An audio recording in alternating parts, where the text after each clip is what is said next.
What up, everyone? Today we're doing a little bit of a different episode. Today, as you can see, we are voting on the Crunchyroll Anime Awards. I'm gonna get this out of the way now. I don't like Crunchyroll. I don't like the way they handle anime. I hate their website. Their user interface is terrible. It's almost impossible to find anime you actually want to watch. They only suggest crap they want to push. They don't actually suggest stuff that you actually would like or things that you've seen. But for some reason, they're the standard of anime. So I guess I'm going to do this. I'm doing this for you guys.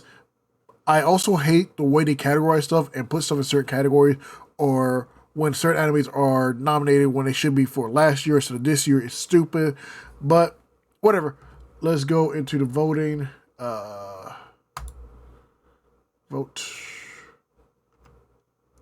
Film of the year. I want to start with Anime of the Year last, obviously. So the very next one was Film of the Year. We have Haiku, the Dumpster Battle, which I really loved. It's continuation of the series, which they should have done a season. I understand doing a movie. It's quicker, easier. I loved it regardless. Nekoma is my favorite team they actually go against. I love the red-black shirts. I loved it to the cat, who is also the adversary of the crows. It's just great in general. Look back, very different, very beautiful. Loved it. One of the best films in general I've seen in the last year. Mononoke, the same. One of the most beautiful movies I've seen. My Hero Academia, You're Next is fine. The My Hero movies are fine. They're just fine. They're just like the Spy Family movies. They're just a longer episode, in my opinion. Just a little side story. Spy Family movie was fine as well. Colors Within was also different, very unique. I liked it as well. But for me, it's between Look Back and Mononoke the movie. I wanted to go with Look Back. I just thought it was better. If you haven't seen it, you need to go watch it. Let's go to next. The best continuing series. I know One Piece is going to win this. It essentially is the One Piece category, which is stupid. It shouldn't be the Hashira training arc. Yes, Demon Slayer is great. I love it. One episode for the whole season does not make the season. My Hero Academia season 7 was stronger. I really like it. It's very shows how great Shigaraki can be, or could be, if you watched it. Oshinoko, I really, really liked it. I don't think it was good at the first season. I might have to rewatch the second season to really say. Spy Family season 2 the same. Really enjoyed it. Really liked it. It's got its quirk. Is what it is. It's not better than some of the other ones here. For me though, Bleach 1000 Year Blood War Part 3 or Core 3 was probably one of the best animes in general this year. Seasons for anime this past year. You get to see a bunch of great bankais. The animation obviously kicked up. Pirouette, Studio Pirouette really ramped up this year for anime and Bleach.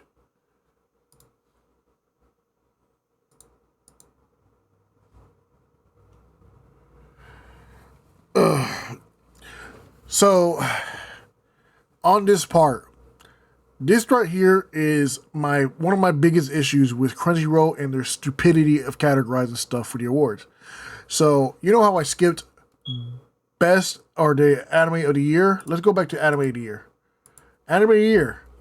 Danadan, Kaiju, Delicious, Solo Leveling, Free Rent, Apothecary Diaries. Alright, what were we just on? Brand new series. It's the exact same damn category. And here's the thing. Some of these should not be up here.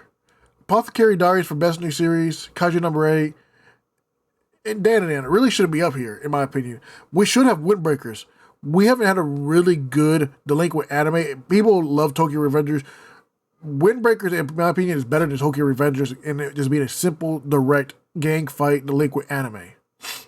I know a lot of people that watch it. Go Lose Rangers, definitely different. Was a new series that should have been up here as well. And oh my gosh, what was the other one that I watched? The Sign of Affection. Sign of Affection should be up here over Apothecary Diaries, in my opinion. It's super different. Whoa, the accent there. Super different, super unique, very beautiful slice of life anime, in my opinion. Delicious Dungeon, Solo Leveling, and Free Run should be up there. You guys already know my opinion. Free Run should have been the anime of the last year over JJK Season 2.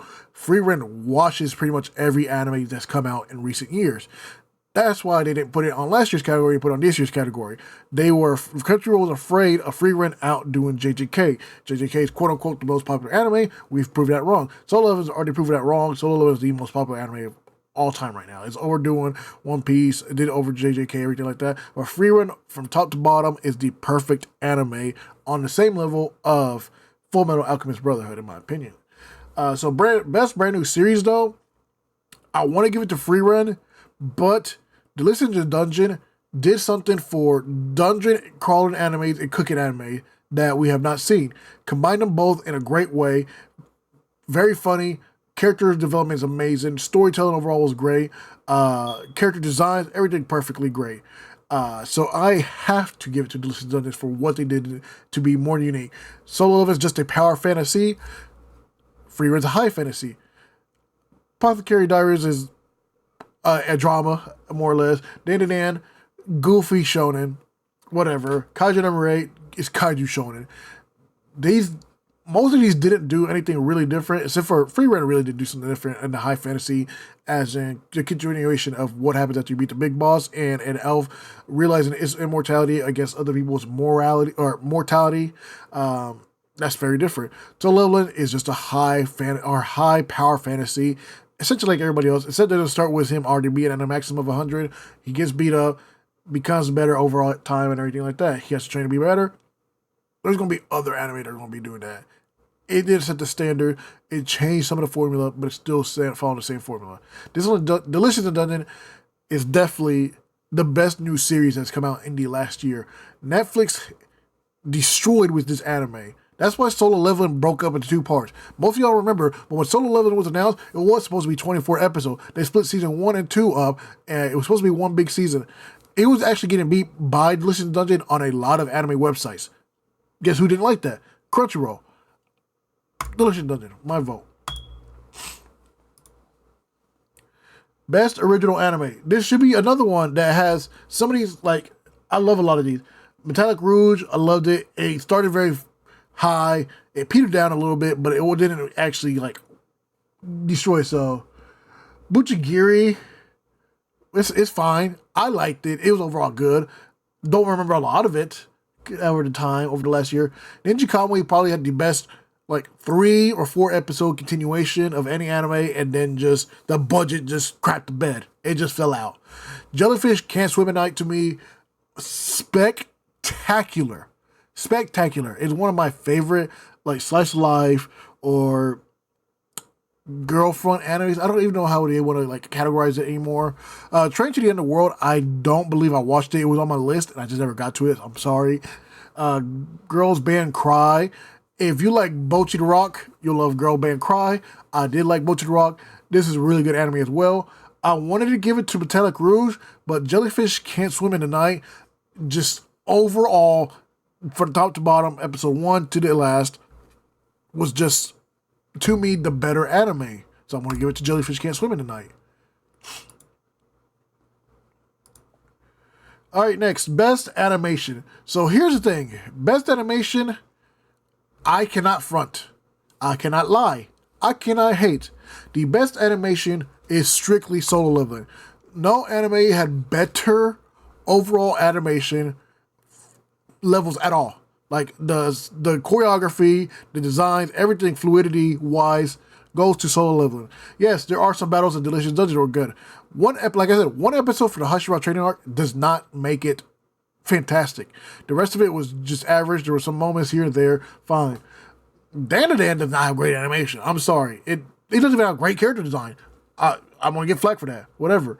Kaiju number 8, I hated the animation style from top to bottom. I loved the anime, but I just hated the production, or not the production, sorry. I just hated the animation and the stylistic way it was done. Free Run has some good animation. It's a lot of slow pace, so it doesn't really matter. It does it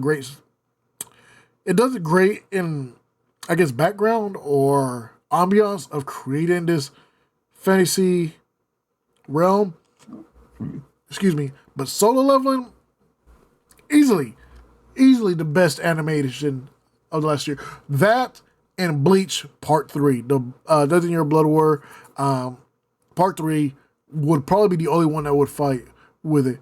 And also, this is pretty much the exact same as Anime of the Year, Best New Series, except for Demon Slayer. Like I said, lazy ass people have Crunchyroll. Fight me. Best character design is easily Delicious in Dungeon.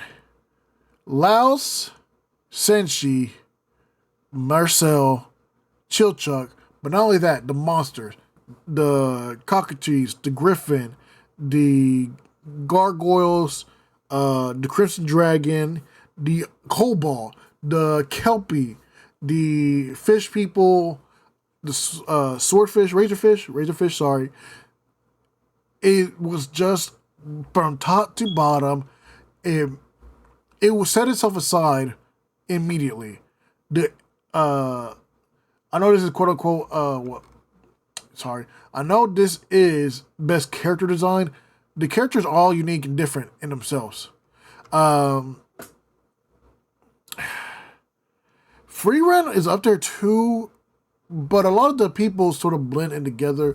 I think that's one thing that Delicious Dungeon did. When you started introducing more people, they were still unique and made themselves stand out. Kaiju number 8 actually could be up there too with some of the kaiju designs and everything like that.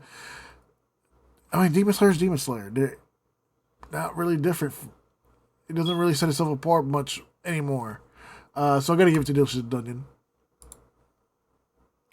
Best Director. Man. This is gonna be hard. I know everybody loved the One Piece fan letter. It made it so stand out. It broke a lot of the standard of what One Piece fandom is. I get that. I'm not a big One Piece fan. I'm sorry. Yoshihiro Miyajima and Kichiro Saito really made their worlds feel more unique and stand apart. The characters feel in-depth, lovable, relatable, or even hateable. Depends on which one you want. Oof.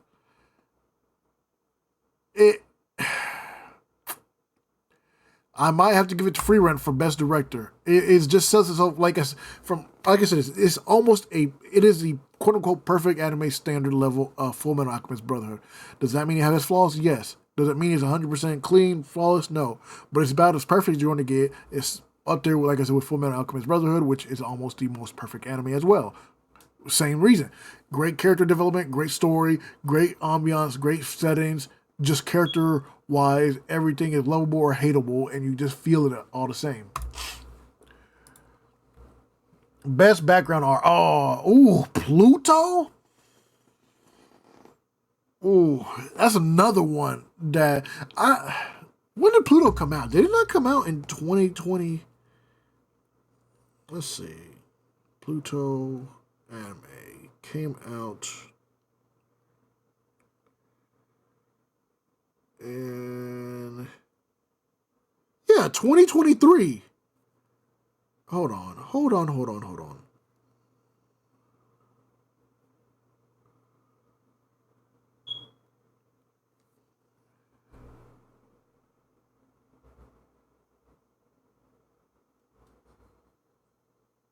Yeah, it came out in 2020. I guess because it came out past the time for their standard stupid. I think it finished up before 2024. Because it started in October. It's only episodes. Like October 26th, I think. So, or the end of October. Something like the 20th something. So October, the 4 weeks of December. Yeah, it literally finished up before 2024. That's crazy to me. I have to give it to Pluto because it's beautiful all the way through. But this should have definitely been in last year's Anime Awards. Crazy to me. Best rom. Speaking to my heart. Sign of Affection. Easy. Ooh. Blue Box and Makami. It has to be Sign of Affection. It's different. It is so. It sets the standard so differently. It feels like a pure, like, romance drama you see on TV. And it's so unique in what it did by creating a main character being deaf and characters around it learning to do sign language, read sign language, understand sign language, but also mixing them so well, making it feel like a natural situation instead of like, oh, here's this person and now everybody's just changing to them. No.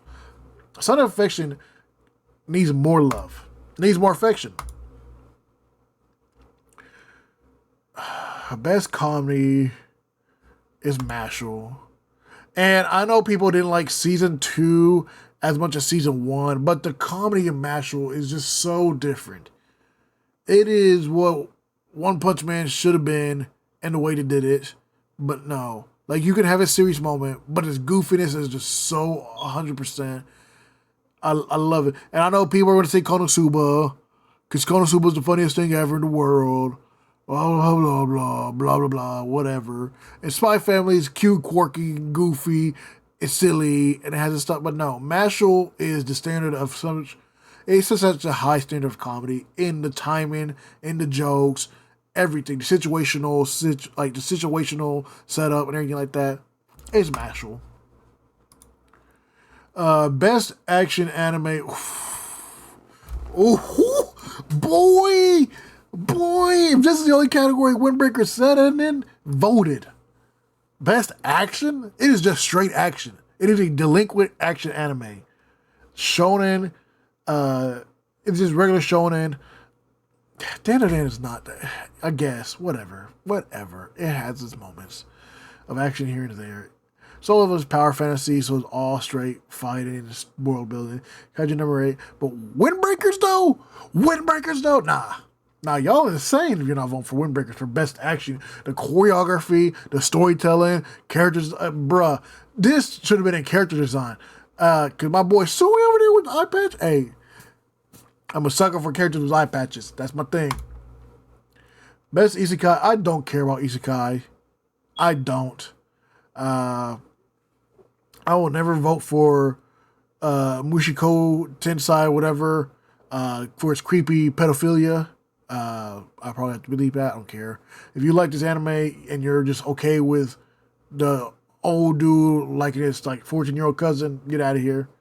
Shangri-La Frontier, I did watch the first season. I completely forgot it was an Isekai, which is great. ReZero, I think, is like this new standard for Isekai. Slime Season 3 is just all sit at the war table and discuss war and politics. I don't even think much happened. I won't give it to Shangri-La, really, because I like it more out of these categories. I didn't even watch the Suicide Squad Isekai. I didn't care. Best drama. Oof. Ooh. Oh. I mean, I guess Free Will would be considered drama for the story set, but I don't really consider it though. Oh. Drop Dead Demons. I watched like a couple episodes. I think the best drama would probably be Apothecary Diaries, because it's like an old school, like, feudal Japan drama, isn't it? That's pretty much what it all is. It's just a straight drama. Sign of Affection is a slice of life romance. I don't know if I consider it pure, like an exact drama. Pluto, it is a drama, but I think Apothecary Diaries is just better overall. Oshino Koi 2, season 1 definitely would have been the best drama, but I gotta give it to this. Best slice of life, baby, my category. Laid Back Camp season 3. I haven't watched it yet. I'm on season 2. I haven't watched season 3 yet. My Dear Friend Nokotan, it's cute. It's funny. I like it. Too Many Losing Heroines, also very fine. Mr. Villain's Day Off took me out of the direction. I really liked it. It was so different. Out of direction with it. It took me out of my space of what Slice of Life could be. The Dangers of My Heart season 2. I don't think I've watched this one. I don't think I've watched that one, actually. I'm slipping on my slice of life. But it's Sound. Sound is might be the best slice of life since Horimiya, maybe? Oof. It's up there. It is so up there. I love Sound. If you recommend a slice of life to somebody, I would say Sound and Horimiya and Fruits Baskets. Like, those are the standard right now, in my opinion. Best main character. Oh, this is stupid. Momo and Okarun, yes. Sung Jin Woo is just a standard dude. He doesn't have a personality much. Mao Mao is... What a character. Kafka's alright. It has to be between Freeran and Mao Mao, right? Between Freeran and Mao Mao with the character depth of the person, of the character itself, for main character of the series. Freeran or Mao Mao? Because the whole thing of Freeran is discovering her longevity in life makes everything seem so trivial until she really takes a step back to understand. But Mao Mao is just a great character overall, growing and developing as a normal person. I don't know, it's hard for me because like I'm so biased towards Freeman, but Mao Mao was such a greatly written character as well.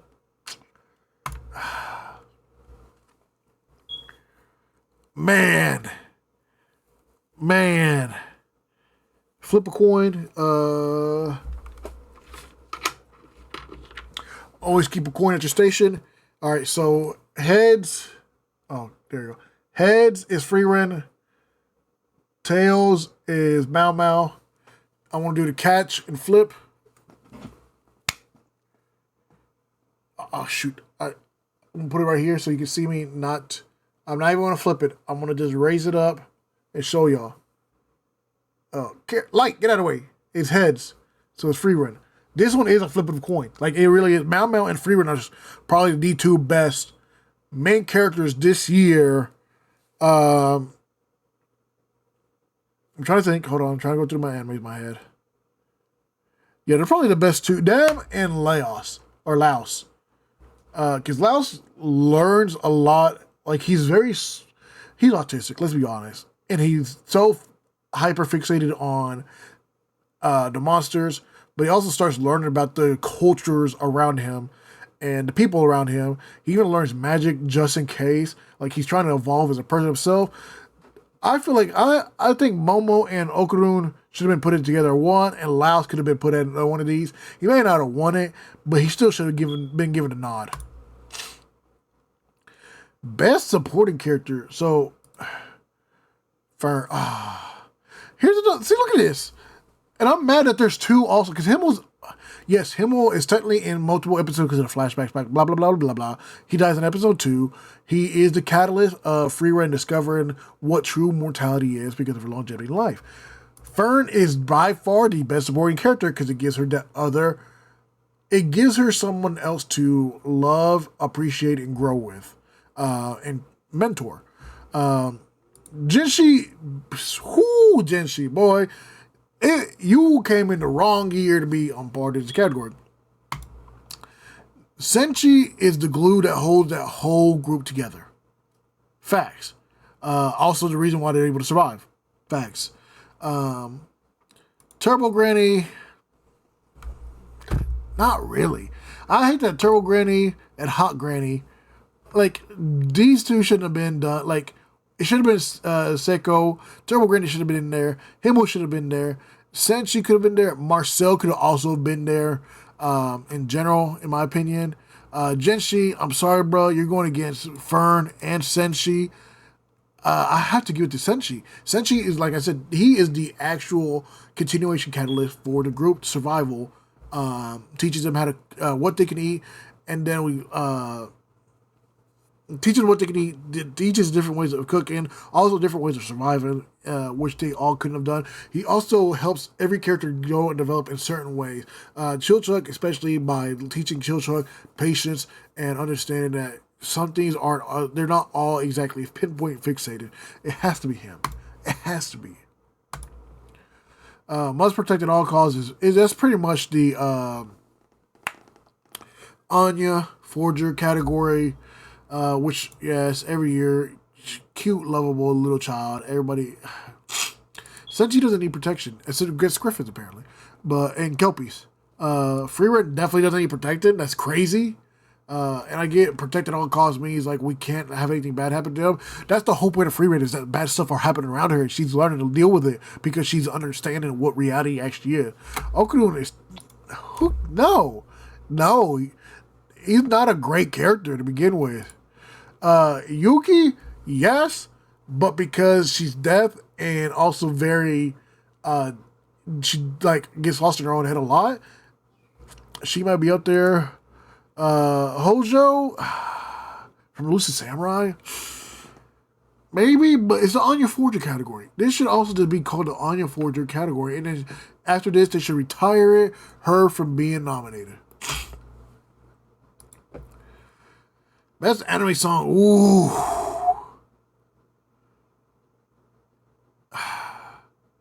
Creeping Us did these two songs. They're both hits, both catchy. But they're just repetitive. I dig them. They're cool, but they're not. This ain't no Bleach category. Bleach had some of the best openings. Naruto had some of the best openings. You know what I'm saying? Stuff like that differentiates. Abyss is all right. I'm so perplexed that Kaiju number 8 has two English opening and has an English opening and each English closing out of everything. Youngblood does the opening with Abyss, and One Republic does the closing. And I was caught off by that so much, but I love that we're getting anime with English music again, because I missed that. So, for that, I'm going to biasly go with Abyss. Best score, easy.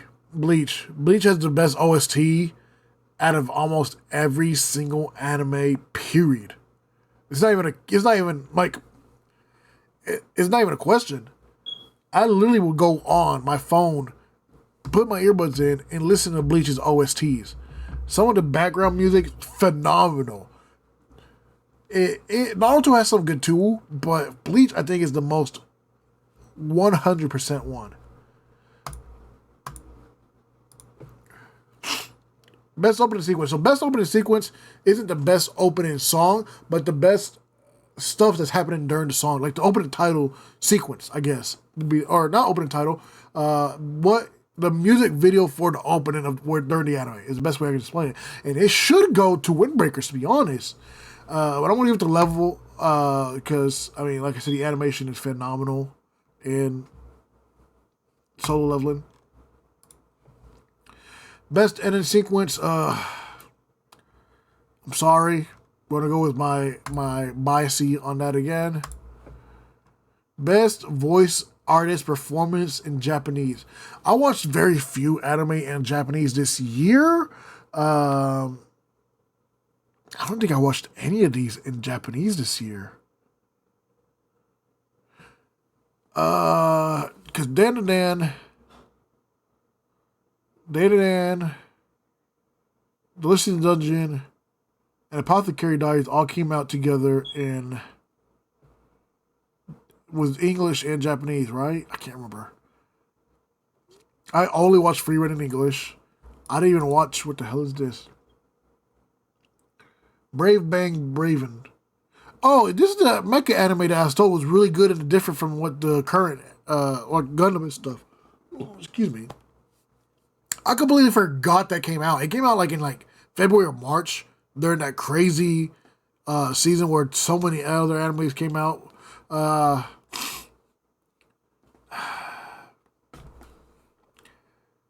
I don't know. I don't know any. I'm going to give it to Freeren's voice actress. More than likely, yeah. It's Freeren's voice actress.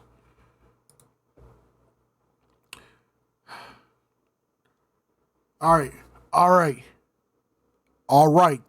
Let's do this correctly. The best English voice actor in the last year and a half or 2 years, by far is Alex Lee. Dude is trying to make. I'm sorry. Here's what I want to say. Dub is great. For the people that still think sub is superior, you're stupid. Johnny Young Bosch, Matt Mercer, shoot. Oh, I'm going to go on this big speech. Alex Lee, let's put Alex Lee in there. And shoot. Oh, Roger, you're so stupid. You've met so many voice actors. You know so many voice actors. Shoot. I'm just going to say those. But yes, those people like that, these voice actors, English voice actors, are phenomenal at voice acting. If you want to be the side of, sub is just superior because it's Japanese, it's made by Japanese, and they just fit so, you can think that. That's your opinion, whatever. But do not, in any way, shape, or form, try to say that dubbing is not on par anymore. Yeah, back in like Speed Racer era, dubbing wasn't great. But nowadays, I can't remember last time there was like. Here's the thing: a lot of us, especially my generation, grew up with dubbed anime with Fox Kids, Kids WB, stuff like that. Yu-Gi-Oh, Pokemon, Digimon. We did not know the difference. We just knew it wasn't American made, but we thought it was American. Like it fit. Everything was great. Digimon had some phenomenal voice acting back in the day. So people who say that sub and dub are light years away from each other, shut up. You're stupid and pretentious. You're just being a dick to be a dick. Alex Lee has put on some of the greatest performances in the last year and a half. Not in just this anime, but in Sakamoto days. And he's in Blue Lock, right? Oh, shoot. Or was that a spoiler? Was I not supposed to say that?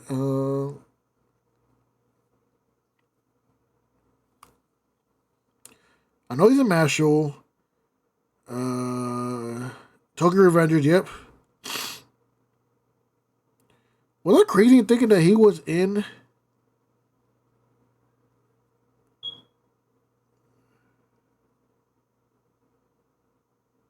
I guess not. Okay. Whatever. Crazy. But yeah. Phenomenal voice actor. Now, only person I could probably put up there, I know it shows Sung Won Chu, sorry, for Senshi. Emily Rudd as Marcel, I think, was a better voice actress in Delicious Dungeon. Don't get me wrong, Damien House was great as Laos as well, keeping it very monotonistic, very few things excite Laos, and the way Damien was able to convey that by being very monotonistic, very flat until the moments happened was great. Sung Woo Chu, Senshi's voice actor, phenomenal. His voice, his range is amazing as well. Emily Rudd as Marcel was great because the way she was able to convey emotions and create feelings and stuff like that, I think was up there too. But no, Alex Lee, yes, phenomenal.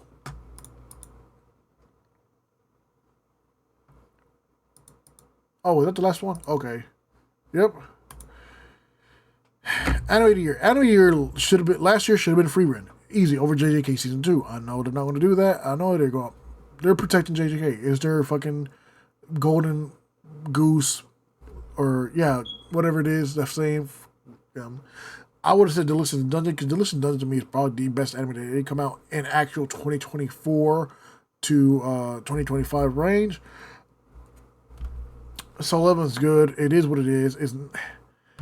If you like just fighting and very little story, yes, I know they're still doing world building, but not much. And bringing all these hunters in, yeah, it's fine.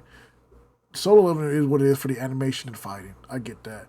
This is something story, character design, character creation and depths and everything like that. With the way they changed from being an actual cooking, a quirky dungeon crawler cooker to an action anime, phenomenal. But I have to give it to Delicious and Dungeon over Free Run. Yes, I know, but no, Free Run will get. I have to. All right, there we go, folks. That was it. That's my saying. That's what I feel like. Still don't like Crunchyroll, so whatever. Peace out.